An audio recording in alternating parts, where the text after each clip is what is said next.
बादल दादा मैं आप ही से करता हूं, उम्मीद करता हूं आप अच्छे होंगे, सब अच्छा चल रहा होगा। लेकिन एक ऐसा स्टेट जिसका बॉर्डर बांग्लादेश से लगता है और सरकार के रिपोर्ट के मुताबिक सबसे ज्यादा घुसपैठ बांग्लादेश की सीमा पर हो रही है, जहां पर सबसे ज्यादा इन्फिल्ट्रेटर्स पकड़े जा रहे हैं या गिरफ्तार किए जा रहे हैं, उस स्टेट में गो बैक मोदी ज्यादा जरूरी है या गो बैक घुसपैठिया ज्यादा जरूरी है? सर विनती से मैं रिक्वेस्ट करूंगा, मैं आपके पास से 2 मिनट समय मांगूंगा प्लीज।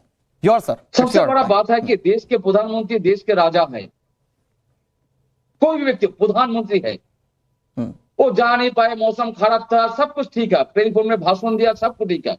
बंगाल के जो लोग भाजपा के लीडर है, उनके पास जो स्क्रिप्ट दिया वक्तव्यों का, कितना बड़ा झूठा बयान प्रधानमंत्री को दिया, देखिए सुनिए।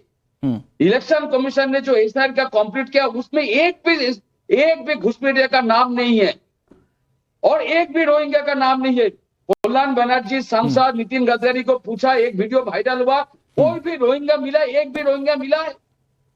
लेकिन देखिए प्रधानमंत्री जी विमानबंदर से वो भाषण दे रहा है, उनके पास जो स्क्रिप्ट गया बंगाल के बारे में, प्रधानमंत्री वही भाषण दे दिया, बंगाल में घुसपैठिया। मैं सर आपको कहना चाहता हूं, भाजपा को और प्रधानमंत्री को जो रिक्वेस्ट करूंगा मैं, सर ये जो मुतवा संप्रदाय जो हिंदू है, जो लाखों करोड़ लोग जो नाम सीए में आपने एप्लीकेशन किया, उनका नाम अभी तक बादल दादा आई होप आज कम से कम आप टाइम मिलने से खुश होंगे और अपनी बात अनइंटरप्टेड आपने कह ली।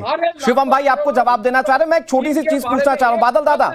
बादल दादा एक छोटी सी चीज पूछना चाह रहा हूं, सुनिए ना मेरी बात। आपने अपनी बात कह ली, पहला तो पॉइंट नंबर 1 कि भाई सरकार ने इस बात के आंकड़े रखे कि किस स्टेट में या किस बॉर्डर पर सबसे ज्यादा इन्फिल्ट्रेशन हो रही है।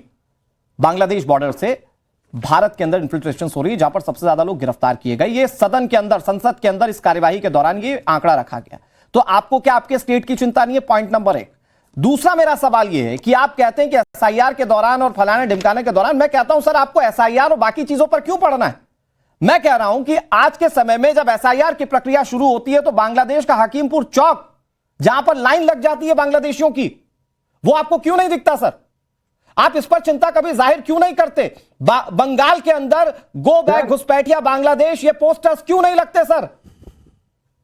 अनुराग जी, सारे देश के लोग ये जो आप डिबेट करते हैं ना, सब समझते हैं। हाँ, आप जो बोलते हैं वो भी सब समझते हैं, किसको बचाने की कोशिश कर रहे हैं। बीएसएफ को जो पार्लियामेंट में जो परमिशन मिला, वो उनका बॉर्डर से 50 किलोमीटर तक अंदर आ सकता है। हाँ, लेकिन अंदर आ रहे और जा भी रहा है। लेकिन आप सवाल का आंसर लेना चाहते हैं ममता दीदी से? नहीं सर, लेकिन इसका सवाल का आई एम सॉरी टू से आई एम इंटरप्टिंग सर। मैं कह रहा हूं चलिए ठीक है, ये शिवम त्यागी जवाब दे देंगे। मैं इसके बाद जस्ट मैं शिवम त्यागी के पास ही जाऊंगा। बहुत अच्छा बोलते हैं, आपको जवाब देंगे फैक्चुअली। बादल दादा मैं कह रहा हूं बीएसएफ क्या कर रही है, सरकार क्या कर रही है, वो सब उनके हाथ में छोड़िए। मैं कह रहा हूं आपके हाथ में गो बैक घुसपैठिया का पोस्टर लगाना है कि नहीं है? तो आप पश्चिम बंगाल में गो बैक घुसपैठिया के पोस्टर क्यों नहीं लगाते? बिल्कुल सर, उसका भी आंसर दूंगा और 10 सेकंड में टाइम आ रहा हूं निखिल भाई, आ रहा हूं। जीएसटी का पैसा, जीएसटी का 1,94,000 करोड़ रुपया ड्यू है। 100 दिनों का काम का पैसा नहीं दे रहा है, जीएसटी का पैसा नहीं दे रहा है, आवास योजना का पैसा नहीं दे रहा है। अरे सर ये पैसा नहीं दे रहे, आप संसद में मांग करते हैं, आप हर प्लेटफॉर्म पर उठाते हैं, कोई दिक्कत नहीं है सर। मैं कह रहा हूं सरकार आपका पैसा दे दे। मैं कह रहा हूं घुसपैठियों पर क्यों नहीं बोलते? घुसपैठियों पर क्यों नहीं बोलते? बीजेपी तो खुलकर कहती है आपका वोट बैंक है, आपकी हिम्मत नहीं है बोलने की। क्यों नहीं? तो बोलिए ना साहब कि गो बैक घुसपैठिया के पोस्टर हम लगाएंगे गो बैक मोदी के बजाय। बंगाल के लिए क्या किया? ठीक है, ओके, खुद कह दीजिए बंगाल के लिए क्या किया? गो बैक घुसपैठिया नहीं बोलेंगे। 1,94,000 करोड़ का रुपया। ओके बादल दादा, ओके बीजेपी सारे जवाब देगी अब आपको। शिवम भाई जवाब देंगे। ओके अच्छा ओके दादा आ रहा हूँ। बादल जी आज जहां पर जाएंगे, बादल जी बोलेंगे जंगल राज चल रहा है, और जहां पर भाजपा का गवर्नमेंट है वहां पर उनका बादल जी और सारे विरोधी का जो गवर्नमेंट है वहां पर सब जंगल राज चल रहा है। बिहार में जंगल राज था, सपा का जंगल राज था, आपका जंगल राज था, तब तक ये बरस बादल दादा हो गया बस, ठीक है, वो कह रहे हैं बस बरसना बंद कीजिए, हो गया बादल दादा, ठीक है, ओके वेट। बादल जी मेरे तो आप जवाब तो ले लीजिए। सुनिए ना, हाँ, बादल जी ओके, मेरा शिवम आपसे भाई। निवेदन है, आपको टीवी पे बरसने की जरूरत नहीं है। इस समय दिल्ली और उसके आसपास की जगहों में बरसने की जरूरत बहुत ज्यादा है। यहाँ बरसिए, अगर बरसना है तो थोड़ा बेहतर हो जाएगा, रात मिलेगी जनता को। टीवी पे क्यों बरसना है? अब पॉइंट पर खैर, अच्छा आप मुझे एक चीज बताइए, क्यों गो बैक घुसपैठी का नारा नहीं लगा सकते? आपने पूछा, बिल्कुल नहीं लगा सकते भाई, वोट कम हो जाएंगे इनके, कैसे गो बैक घुसपैठी का नारा लगा देंगे? ये तो उल्टा उनको प्रेम से बुलाएंगे। ममता बनर्जी का ऑन रिकॉर्ड स्टेटमेंट है ये कहते हुए कि अगर कोई तुम्हारा वोट काटने आए, महिलाओं को एड्रेस करते हुए, तो आपकी किचन में जो आपके पास इस्तेमाल करने के लिए चीजें हैं उनको हथियार बना लीजिए, मैं डिटेंशन सेंटर नहीं बनने दूंगी। ममता बनर्जी ममता बनर्जी हिंदुस्तान के बंगाल, प्लीज बीच में नहीं, मैं आपके बीच में नहीं बोला ना, कोई लाभ नहीं है, 1 to 1 कर लेते हैं। आप पहले आप बोले आई नो बांग्लादेशियों के लिए, घुसपैठियों के लिए तो आप तालियां भी बजाओगे, थोड़ी देर में नाच गाना भी कर दोगे, कोई दिक्कत नहीं है, मैं बोल लूं अपने समय, प्लीज कोई लाभ नहीं है इस बात का, रुकवा दीजिए अगर हो सकता है। बादल दादा मैं बोल उनके ऊपर भी सकता हूं, लेकिन आवाज अच्छे से जाएगी नहीं, कोई फायदा नहीं है। बादल जी सुनिए ना, 4 हार्ड क्वेश्चनिंग के बाद आप बोलेंगे मैं नहीं बैठूंगा, मैं उठ के चला जाऊंगा, तो ये नौबत मुझे बोलने दीजिए, अपने समय में आप जवाब तो देने दीजिए, आप जवाब तो देने दीजिए। शिवम भाई आप ही की बात का जवाब दें। ओके शिवम भाई, आप मेरे बड़े भाई हैं, जितना तालियां बजाना, नाच गाना करना कर लेना बाद में, लेकिन अभी डिबेट कर लेना। तो बहुत सीधी बात है, जब ममता बनर्जी ये कहें कि घुसपैठियों कोई खास तौर पे समर्थन में आते हुए कि मैं डिटेंशन कैंप नहीं बनने दूंगी, मैं यहां पर अगर कोई आएगा आपके वोट काटने के लिए या किसी के गलत आदमी का वोट कटेगा तो आप उसको किचन का जो हथियार है उसी से उस पर हमला करना, और ये तमाम चीजें, जब आप इस तरह की बातें करेंगे, जब आप ये तमाम चीजें करेंगे, तो जाहिर है आप इस बात को साफ स्टैब्लिश कर रहे हैं कि आप नहीं चाहते कि घुसपैठिया जाए। क्यों नहीं हो सकती उसके बारे में बात? अभी बंगाल में जो स्थितियां हैं, कुल मिलाकर 58,20,898 वोट कटे हैं, और इसके अलावा 1,20,00,000 जो हैं वो लोग मतलब लॉजिकल रीजनिंग में फंसे हुए हैं, वो फ्लैग्ड है, उनको लेकर भी आगे चीजें क्लैरिटी के साथ आएंगी कि कितने उनमें जेन्युइन है, कितने नहीं है, किसी के एड्रेस बार-बार सवाल पूछते हैं। आप बताइए एसआईआर की प्रक्रिया में रोहिंग्या कितने पकड़े गए? मैं कहता हूं ना, करने दीजिए सारा, इतनी क्या जल्दी है? पहले इस देश में सभी राज्यों में एसआईआर होने तो दीजिए, जब निकलकर एक तरफ बाहर आ जाएगा सारा रोहिंग्याओं का नंबर, सारे घुसपैठियों का नंबर, सारा बाहरियों का नंबर, तो उनको डिपोर्ट भी करेंगे, डिटेक्ट भी करेंगे, डिलीट भी करेंगे। अभी डिलीट कर रहे हैं, डिटेक्ट कर रहे हैं, फिर डिपोर्ट भी करेंगे उनको। जैसे दिल्ली की खास तौर पर अभी मैं बात करूं तो अभी जो है नवंबर में ही 120 को उठाकर डिटेंशन कैंप में डाला। ऐसे ही जब यहां पर प्रक्रिया पूरी हो जाएगी, 12 राज्यों और यूनियन टेरिटरीज में पूरी हो जाएगी, उसके बाद एक कलेक्टिव नंबर निकल कर आएगा। और इससे भी इंपॉर्टेंट, आप देख रहे हैं ना किस तरीके से लाखों लाख लोग जो है रातों रात खाली करके जा रहे हैं गांव के गांव, जहां 2.5 लाख वोटर आईडीज और आधार कार्ड है, वहां पर जब एसआईआर के अधिकारी गए तो 20,000 लोग भी नहीं मिले पूरे। ओके बादल दादा सुनिए ना, मेरी बात सुनिए, आप अपनी बात कहिएगा। बादल दादा मैं कह रहा हूं कि घुसपैठियों से प्यार कैसा भाई, निकालने की बात कहिए ना। आप बोलते मैं डिटेंशन सेंटर नहीं बनने दूंगी, भाई जो आकर घुसकर बैठ गया है, जो आप जीएसटी का पैसा मांग रहे हैं, और अगर केंद्र सरकार आपको जीएसटी का पैसा दे देगी, आप घुसपैठियों पर खर्च करें, मुझे नहीं लगता कि देश की जनता ये चाहती है। आप घुसपैठ पर कितना बोलते हैं सर? सुनिए 10 second sir, please. Shivam, Gujarat में 73 लाख एसआईआर में नाम कटा गया है, 73 लाख, 73 लाख, और बंगाल में जो 58 लाख है वो भी कम हो जाए, कल से हियरिंग शुरू हो रहा है, हो जाएगा। लेकिन सबसे बड़ा बात है जो लाखों करोड़ मैं कह रहा हूं एक है ना, अगर नहीं है तो ममता दीदी किसके लिए इतनी बैटिंग कर रही है नहीं? मान लीजिए मैं कह रहा हूं नहीं है, मैं कहता हूं नहीं है, बांग्लादेशी नहीं है, घुसपैठिया नहीं है, फिर ये ममता दीदी किसको कह रही है कि मैं डिटेंशन कैंप में नहीं जाने दूंगी? फिर ममता दीदी किसको कह रही है कि अगर आपके वोट कटे तो उनको जो है हथियार बना लेना किचन के? नहीं है, मान लिए मैंने। अरे गजब बात हो गई, वाइटल पॉइंट सुनो, गजब बात हो गई। अगर है नहीं तो फिर विरोध क्यों कर रहे हो भाई? अगर है तो निकलने दो। सुनो ना भाई, मैं सुन ही रहा हूं जब से आपकी, मैं तो पूछना चाह रहा हूं आपसे, बता है नहीं, मान लीजिए एक नहीं है भाई, तो फिर विरोध क्यों है? थोड़ा चुप हो जाओ, 10 सेकंड के लिए। अपनी बारी में चुप हो जाओ, दूसरे की बारी में लगातार बोलना है, अपनी बारी में चुप हो जाओ। बादल देवनाथ जी ओके, प्लीज मैं बोल रहा हूं जो लाखों करोड़ जो हिंदू बांग्लादेश में से आया, उनका नाम एसआईआर में नहीं है, और इन लोगों को जो सीए जो 6 महीने से एप्लीकेशन किया सीए के लिए, डीएम वो जो अलग से भाजपा के लोग दिखा, अभी तक 54 लोगों को सीए का सर्टिफिकेट मिला, लाखों करोड़ लोग फॉर्म फिलअप नहीं कर पाए हिंदू। तो लाखों करोड़ मुतवा संपदा सर, तो आप ये बात रखिए ना, आप ये हिंदुओं की बात रखिए।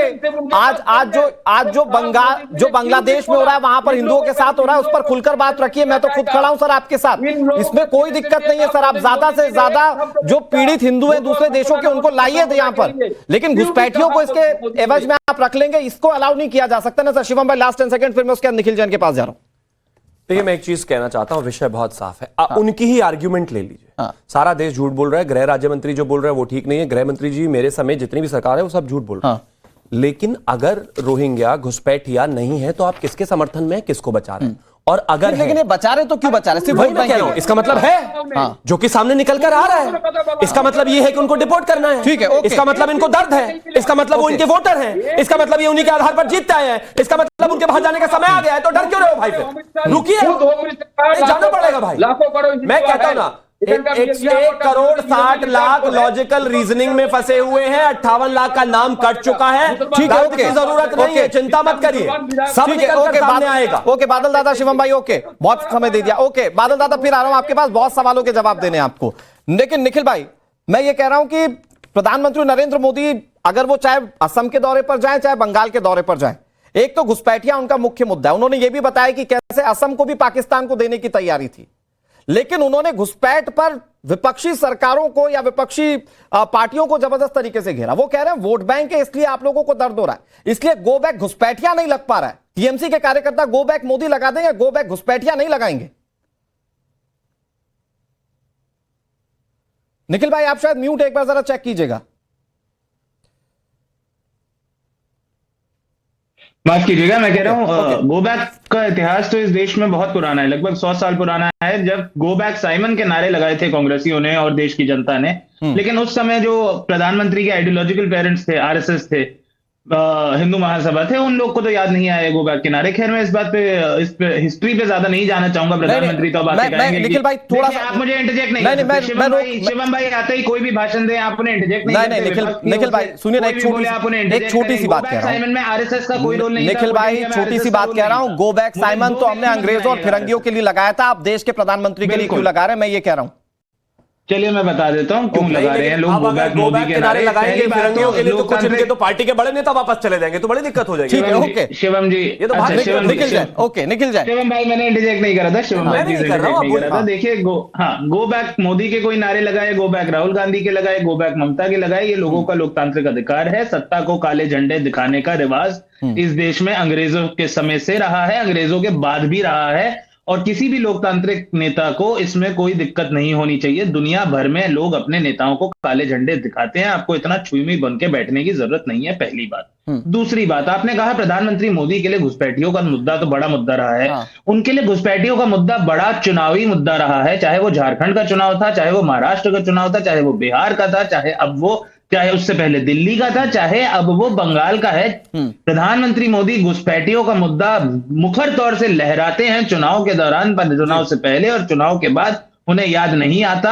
अभी शिवम भाई बताएंगे मुझे कि किस तरीके से 120 घुसपैठियों को निकाल दिया, 50 को निकाल दिया, 60 को निकाल दिया, लेकिन संख्या जब देश में टोटल घुसपैठियों की दी जाती है तो 2 करोड़ 4 करोड़ ऐसे होती है। अब 4 करोड़ में से 400 को निकाल के हम ताली बजाएं तो लेकिन दूसरी बात नहीं, एक सेकंड में अपनी बात पूरी कर, जल्दी से बिल्कुल जल्दी। ये हमारे भारत सरकार के प्रिय मंत्री हैं हरदीप सिंह पुरी जी, इनका स्टेटमेंट है कि किस तरीके से रोहिंग्या से आने वाले इलीगल इमिग्रेंट्स को, पहली बात तो घुसपैठिया शब्द मैं बोलना नहीं चाहता, मैं गैर नागरिक बोलना चाहता हूँ, गैर कानूनी गैर नागरिक। पुरानी बात हो गई, नागरिकों को उन्होंने नहीं सुनिए, पुरानी बात हो गई, आप जबरदस्ती खींच रहे हैं। पुरानी बात क्या हो गई है? 2021 में आप घर दे रहे हैं उनको डीडीए में। हमारी देश की जनता के पास, भारत के नागरिकों के पास घर नहीं है। अच्छा ठीक है, ओके, नाजिया जी को भी प्लीज स्क्रीन पर आएगा। शिवम भाई आ रहा हूं आपके पास। लेकिन निखिल भाई थोड़ा सा अगर आप फैक्चुअली बात करें, निखिल भाई ओके, निखिल भाई ओके, निखिल भाई मेरी बात तो सुनेंगे, मेरी बात तो सुनेंगे। आप तो बहुत शांति से बात करने वालों में से ना। आप कह रहे हैं 140-50 घुसपैठियों की बात कर देंगे, शिवम हमारे साथ बैठे हुए हैं। वो मैं एक मिनट शिवम भाई कहना चाह रहा हूं, शिवम भाई एक सेकंड, हरदीप सिंह पुरी जी का जो ट्वीट आया था उसके तुरंत बाद एमएचए का ट्वीट है, ठीक है, ओके, कि उनको डिटेंशन सेंटर भेजा जाएगा, फ्लैट नहीं दिया मुझे जाएगा, लगता है देश के गरीबों को दिया जाएगा। थैंक यू, आप आगे चलते हैं। वो फॉल्स के बारे में बात होगी, मुझे लगता है इस पर चर्चा करने की जरूरत नहीं है। लेकिन इस एक टॉपिक पर चर्चा करने की जरूरत है। निखिल दुबे जी, वो टॉपिक दरअसल ये है कि 2014 से 2025 तक 23,926 घुसपैठिए। Is it a small number? आप कह रहे हैं 142 140 के बारे में बता देंगे शिवम त्यागी हमारे साथ, लेकिन 2014 से 2025 तक 11 साल में 23,000 घुसपैठिए पकड़े गए। मतलब इन्फिल्ट्रेशन की कोशिश हुई है। और भारत बांग्लादेश बॉर्डर पर सबसे ज्यादा 18,851 पिछले 11 साल में हुई है, और सिर्फ इसी साल भारत बांग्लादेश सीमा पर 2,556 इस साल तक। आपको यह छोटा नंबर लगता है निखिल दुबे? 0.1% है सर। पहली बात तो निखिल जैन, निखिल दुबे माफ कीजिएगा, 0.1% सर। हाँ। घुसपैठियों का नंबर तो भारत सरकार 2 करोड़ देती है, आप उसमें 20,000 23,000 की संख्या बता रहे हैं। मुझे एक बात बताइए निखिल जी, मुझे एक बात बताइए। आपका घर है, आप पूरा मालिकाना हक रखते हैं, उसमें आकर 0.1% भी किसी को हक लेने देंगे? नहीं, मैं तो कह रहा हूं पहली बात आप समझिए, मेरे घर में 1.5% ने हक ले रखा है, क्योंकि 2 करोड़ घुसपैठिए हैं 140 करोड़ के देश में, भारत सरकार के आंकड़े हैं। उन 2 करोड़ में से मेरी प्यारी भारत सरकार केवल 20,000 को 23,000 को निकाल पा रही है, जो 2 करोड़ घुसपैठियों का 0.1% हुआ। और पहली बात तो इतने सारे घुसपैठिए आ कैसे गए जब अमित शाह जी जैसे गद्दावर गृह मंत्री बैठे हैं, जब हमारी इसके बाद नाजिया जी आ रहा हूं, सशस्त्र बल है, BSF है, सब कुछ है, कैसे आ गए?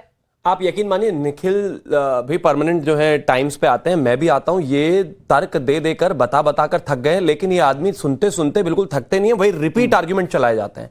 इस देश के गृह मंत्री ने फ्लोर ऑफ द हाउस खड़े होकर कहा था कि आदरणीय गृह मंत्री जी ने ममता बनर्जी को अप्रोक्सीमेटली 10 चिट्ठियां लगातार लिखी कि हमें बॉर्डर पर फेंसिंग करनी है। बांग्लादेश से जो जुड़ा हुआ बॉर्डर है हमारा 1067 किलोमीटर का, उसमें ज्यादातर एरियाओं पर फेंसिंग नहीं है, राज्य सरकार से जमीन चाहिए। जिसके बाद जब भी फेंसिंग लगाने के लिए वहां पर सेना काम करती है, इनका कैडर पहुंच जाता है, दंगा करता है, हंगामे करता है। इसके अलावा अप्रोक्सीमेटली 667 किलोमीटर का बॉर्डर ऐसा है, और उसमें से भी अप्रोक्सीमेटली 225 किलोमीटर का बॉर्डर तो ऐसा दुर्गम है कि जहां से ब्रह्मपुत्र अगर निकलती है ना, तो इतने यहां तक चेस्ट तक के पानी में खड़े होकर वो इस देश के बॉर्डर को संभालते हैं, लोग वहां से अंदर घुस रहे हैं। लेकिन आयरनी ये नहीं है तो निकाल जब सरकार रही है तो क्यों तैयार नहीं हो? ये तो सारे सवाल के जवाब दे दिए जा चुके हैं, लेकिन घुसपैठियों से कैसा प्रेम भाई? खुलकर बोल ही नहीं रहा। ये तो आप एक चीज मुझे बताइए, मुझे तो ऐसा लगता है कि राहुल जी और ममता जी इसके बांग्लादेश में चुनाव लड़ रहे हैं, क्योंकि हिंदुस्तानियों की तो बात ही नहीं हो रही। कितने निकाल दिए, क्यों निकाल दिए, क्यों निकाल रहे हो, क्यों डिटेंशन सेंटर बना रहे हो? बादल दादा आ रहा हूं, रमनीश वत्स और नाजिया जी। नाजिया जी, आपने निखिल जी को भी सुना, आपने बादल दादा को भी सुना, क्या क्लेरिफिकेशन है कि घुसपैठियों के खिलाफ इन लोगों के सुर एक जैसे जो होने चाहिए आज देश की जनता के लिए जो जरूरत है? भाई 1.1% भी, मैं कह रहा हूं 0.1% भी क्यों हमारे देश में घुसपैठियों को टॉलरेट किया जाए? और अगर नहीं किया जाना है तो आप साथ दीजिए सरकार की कमियों की बजाय।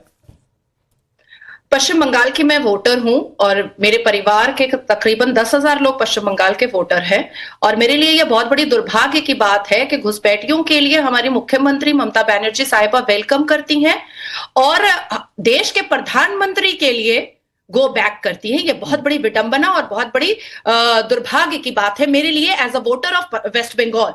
दूसरी बात है कि साउथ 24 परगना से सद्दाम सरदार के घर से एक सुरंग पाया गया था, जो सुरंग डायरेक्ट बांग्लादेश जाता था। उसके बाद अभी जब मैं बंगाल के दौरे पर थी और बंगाल में जब मैं बनगांव एरिया में गई थी, बेलडांगा एरिया में गई थी और हाड़वा एरिया में गई थी, जो बॉर्डर के पास सारे लोग अपना पूरा बोरिया बिस्तर लेकर के बैठे हुए थे और वो कह रहे थे कि डिटेंशन सेंटर नहीं जाना है, मेरा तो घर ढाका में है, मेरा घर बांग्लादेश में है, मुझे बांग्लादेश रिटर्न जाना है, नहीं तो यहाँ पर SIR हो रहा है और हम लोगों को डिटेंशन भेजा जाएगा। तो क्या इसको भी ये